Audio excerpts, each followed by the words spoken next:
Mareykanka ayaa isku diyaarinaya in maalmo gudahood uu ciidankiisa kala baxo Soomaaliya. Haddaba sidee ayay taasi u saameynaysaa ciidamada danab oo iskaashi dhow la leh ciidamada Mareykanka? Waa mawduuca barnaamijka galka baarista ee toddobaadkan. Waxaana soo diyaariyey soona jeedinaya Haaruun Macruuf.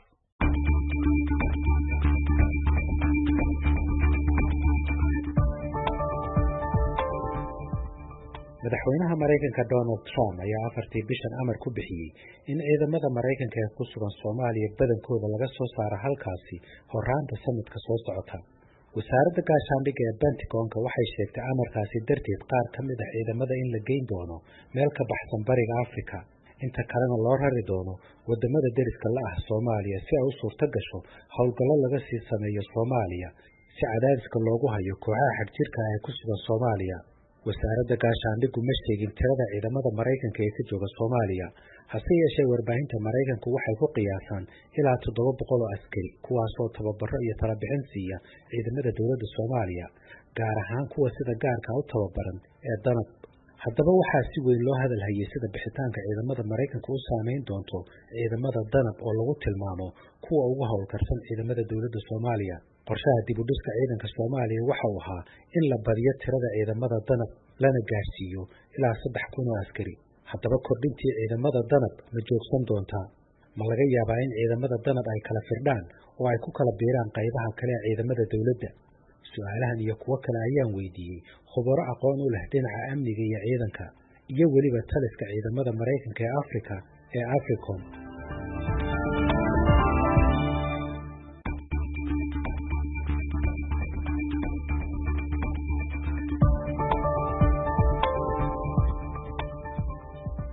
ciidamada danab waxaa markii ugu horeysay la aasaasay bartamihii sanadkii 2013, waxaana lagu aasaasay unug tiro kooban kaasi oo tababar, taageero iyo talabixinba ay siinayeen ciidamada Mareykanka. ciidamada danab intooda badan waxaa lagu tababaraa Soomaaliya, hase yeeshee tiro kooban oo ay ku jiraan saraakiil waxay tababar dheeraada ku qaateen dalka dibaddiisa. gaashaanle sare Axmed Cabdulaahi Sheekh waa taliyihii hore ee ciidamada danab, muddada ugu dheerna soo hogaaminaya ciidankaasi. dhismaha ciidanka danab horta waa hawl weli socoto oo weli dhamaystiran. dufcadaha la diyaarinaya oo tababarkooda korba usii socotaa. maalinba maalinta kasii dambaysana awoodooda waxbaa kusii darsamo, iyadoo hoos loogu guda jiro baa hadda Mareykanka qorshahooda isbedelay. marka meel fogna waa laga yimi oo runtii wax badan baa ku darsamay ciidankaas. haddana waxa weeye howsha ay qabtaan waa wax muuqato, wax ka badan iyo kasii weynna way qaban karaan. qorshahana saas u ahaa. awoodooda intay leeg tahay hadday noqoto howlgal, hadday noqoto saadkii, hadday noqoto xajinta deegaanada, hadday noqoto inay fuliyaan hawl muhiim oo loo diro, awoodooda intay leeg? awoodda danab xilligan way wanaagsan tahay runtii. danab waxaa loo diyaariyey inay si fudud oo degdeg ah meel kastoo cadow haysto ee dalka burburiyaan. tababarkoodana aad buu u sareeyaa.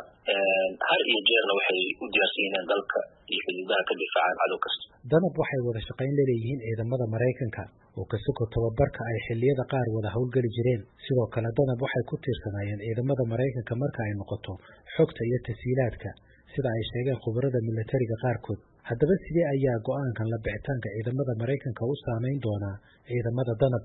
Samiir Axmed Geyd waa khabiir arrimaha amniga qaranka ah, aqoon durugsan oo u leh geeska Afrika. horeyna waxay u soo ahayd la taliyihii dhinaca amniga ee ra'iisul wasaarihii hore ee Soomaaliya Xasan Cali Khayre, iyadoo sidoo kale la taliye u soo noqotay ciidamada AMISOM. waxay sheegtay in tallaabada bixitaanka ciidamada Mareykanku ay si toos ah u saameyn doonto howlgalka ciidamada danab. horta go'aankani kuma soo aadin waqti wanaagsan. waxay saameyn toos ku yeelan doontaa howlgalada weerarada ciidanka, siba howlgalada la dagaalanka argagixisada, counter-terrorist operations. dowladda Mareykanka sidaad ogtahay waxay waqti dheer gelisay sidii ay u tayeyn lahayd ciidamada khaaska ee danab oo hadda ciidanka ugu tayada fiican. ciidamada danab markay howlgalayaan waxay aad uga faa'iidaystaan awoodda farsamada ee sareysa ee Mareykanka keento, ha noqoto sirdoon, hawada kala socod iyo xataa taageerada ku kasaraysa markay howlgalayaan dhinac socda. iyadoo qayb ka ah tayeynta ciidamada khaaskana Mareykanka waxay ka qayb noqdaan qorsheynta howlgalada waqtiga dhow iyo waqti dheer. inkastoo aan weli cadaalin saameynta bixitaanka ku yeelan doonto, haddana waxaa muhiim ah in la isla meel dhigo mas-uuliyadda qorsheynta howlgalada. waxaa muhiim in la isla waafaqo howlihii hore u socday iyo hagidda howlgalada qorshaysan iyo guud ahaan wada shaqaynteeni. Dhanka kale haddii la eego ciidanka Mareykanka waxay si joogto ah xooga u saartaa howlgalada la dagaalanka argagixisada oo ay joogtayso cadaadiska saamileyda oo dhan Soomaaliya joogto sida saaxiibada Midowga Afrika iyo xataa daneeyaasha kale oo Soomaaliya si loo xaqiijiyo nabadda Soomaaliya. Taasna meesha way ka baxaysaa. Sarkaal aqoon durugsan u leh joogitaanka ciidamada Mareykanka ee Soomaaliya oo diiday in magaciisa la sheego sababtoo ah looma ogola inuu la hadlo saxaafadda waxa uu galka baarista u sheegay in joogitaanka ciidamada Mareykanku uu gaashaan u ahaa ciidamada danab taasi oo ka ilaalinaysa ciidankaasi inay ku milmaan ama loo adeegsado qorshayaal siyaasadeed. Isla qodobkaasi ayaan weydiiyey taliyii hore ee ciidamada danab gaashaanle sare Axmed Cabdullaahi Sheekh.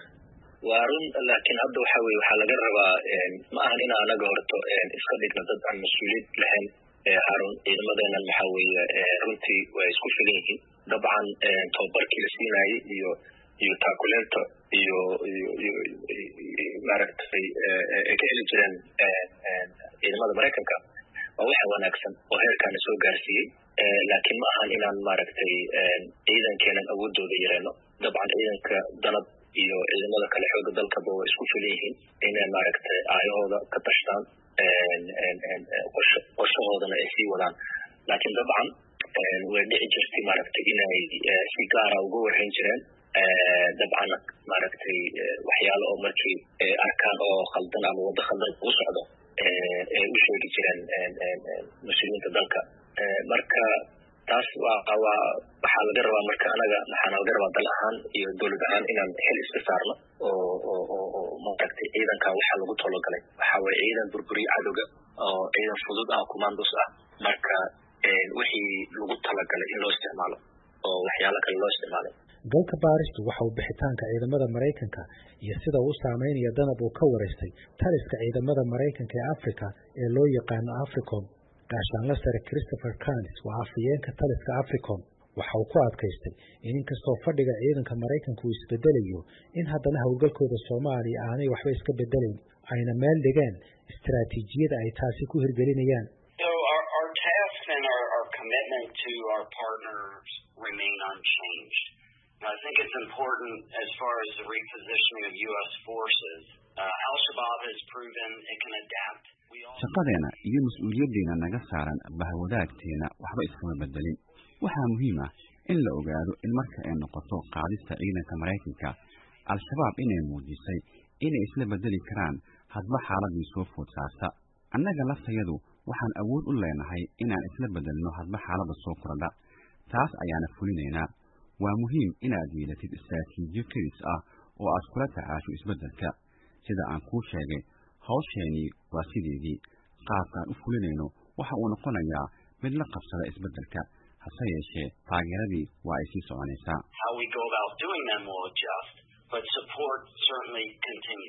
afhayeenka taliska ciidamada Mareykanka Afrika ee Africom gaashaanle sare Christopher Canis waxaan weydiiyey sida uu arko walaaca ay qabaan qaar ka mid ah saraakiisha Soomaalida ee ah in ciidanka loo isticmaali karo sababo dhinaca siyaasadda ah. As far as it applies to the use of Somali forces, our training program and our interactions with the federal government of Somalia, we stress the professional use of forces, and what you'll find for East African marka ay noqoto adeegsiga ciidamada Soomaalida barnaamijkeena tababarka iyo wada shaqaynta dowladda Soomaaliyaba waxaan carabka ku adkeynaa u adeegsiga ciidanka ee xirfadooda. waxaadna aragtaa waxa weeye wadamada bariga Afrika iyo kuwa gobolkaba waxaan wadaagnaa hadaf guud waxaana aqoonsanahay inay u baahanayso in la iska kaashado sidii loo dhimi lahaa loona burburin lahaa Al-Shabaab.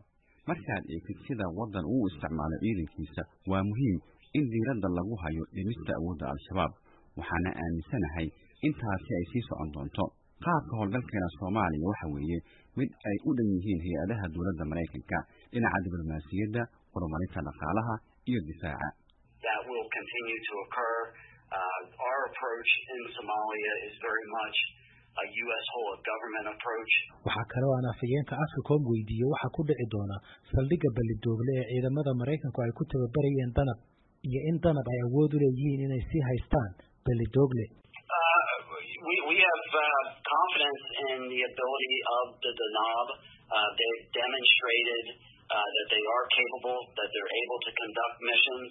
At the same time, we also realize that this is kalsooni ayaan ku qabnaa awoodda danab way muujiyeen inay awood u leeyihiin oo ay howlgallada ku fuliyaan waxaan sidoo kale garowsannahay inay la dagaalamayaan cadow halis ah cadow fursad suga ah laakiin ma tegayno annagu fadhiga ayuun baan bedelanaynaa wixii awood ah ay aan leenahay in aan sii wadno waa aan sii wadaynaa si aan u burburino una dhigno awoodda al-shabaab marka ay ku habboonaato oo ay dowladda soomaaliyana naga codsato marka aad al-shabaab eegtid waa cadow halis badan waxay gacanta ku hayaan meelo kala duwan oo ay joogitaan ku leeyihiin gudaha Soomaaliya waa mid laga walaaco dhab ahaantii markaad eegtid howlgalladeena waxaan doonaynaa in aan xaqiijino in halistu aysan kordhin ama faafin oo aysan saameyn ku yeelan dad kale annagoo isticmaalayna naqshad caalami ah AMISOM danab iyo ciidamada kale ee Soomaalida waxay u baahan tahay dadaal wadajir ah in ugu dambeyn al-shabaab la boqono gooyo in al-shabaab la gaarsiiyo meel aysan u suurtageli karin inay Soomaaliya siiyaan mustaqbalkeeda. The NAB, the Somali Armed Forces, it really requires a collective effort to, ultimately degrade al-Shabaab to the point where they're no longer able to rob Somalis of a future. wasaaradda gaashaandhigga ee Mareykanku waxay sheegtay in kasoo bixitaanka ay sii socon doonaan weerarada cirka ee lala beegsanayo ururka al-shabaab dhab ahaanna tan iyo intii Pentagon-ku ku dhawaaqay ka bixitaanka ciidankooda waxaa howlgalka Africom ay duqeyn dhinaca cirka ka geysteen magaalada Jilib 10kii December duqeyntaasi oo lagu diray 8 ka tirsan ururka al-shabaab sida ay sheegeen taliska Africom duqeynta ka dhacday magaalada Jilib waxay ahayd tii 50aad ee sanadkan uu Mareykanku ka geystay Soomaaliya sanadkii ka horeeyay 2019 Mareykanku waxay Soomaaliya ka geysteen 63 duqeymood sanadkii 2018 47 duqeymood halka sanadkii 2017 ay ka dhaceen 35 duqeymood sanadkaas 2017 waxaa si aad u kordhay duqeymaha Mareykanku uu ka geystay Soomaaliya taasi oo la korortay xilqabashadii madaxweynaha Mareykanka ee xilligan jagada haya Donald Trump oo fududeeyay shuruudaha howlgalka duqeymaha badankood waxaa lala beegsaday ururka al-shabaab inkastoo dhowr duqeymood lala eegtay ururka Daesh taliska ciidamada Africom waxay u sheegeen galka baarista in tan iyo sanadkii 2017 ay duqeymahaasi ku dhinteen ilaa 1,000 ka tirsan mintidiinta ururka al-shabaab afhayeenka Africom Christopher Canis waxa uu galka baarista u sheegay in duqeymahaasi ay carqaladeeyeen awooddii ururka al-shabaab uu ku qorsheynayay kuna fulinayay weerarada qaarkood waxay sidoo kale duqeymahaasi xanibeen dhaqdhaqaaqii ururka al-shabaab ay ku baahin lahaayeen howlgalladooda iyo awooddii ay ku weerari lahaayeen ciidamada dowladda Soomaaliya iyo kuwa AMISOM sida uu sheegay Christopher Canis Africom waxay sheegtay in al-shabaab ay halis weyn ku tahay bariga Afrika oo aysan ahayn oo kaliya caqabad ku horgudban Soomaaliya haddii aan cadaadiska ku habboon la saarinna shabakadda al-shabaab waxay halisteeda iyo caqabadeeda ku faafisaa daafaha kale ee caalamka oo ku jira Mareykanka sida uu sheegay afhayeenka Africom Christopher Canis waxa uu intaasi ku daray in al-shabaab ay tahay halista ugu weyn ee ciidda Mareykanka marka loo barbar dhigo ururada kale ee xagjirka ah ee ka jira qaaradda Afrika waxay sidoo kale halis weyn ku tahay ayuu yidhi danaha Mareykanka ee bariga Afrika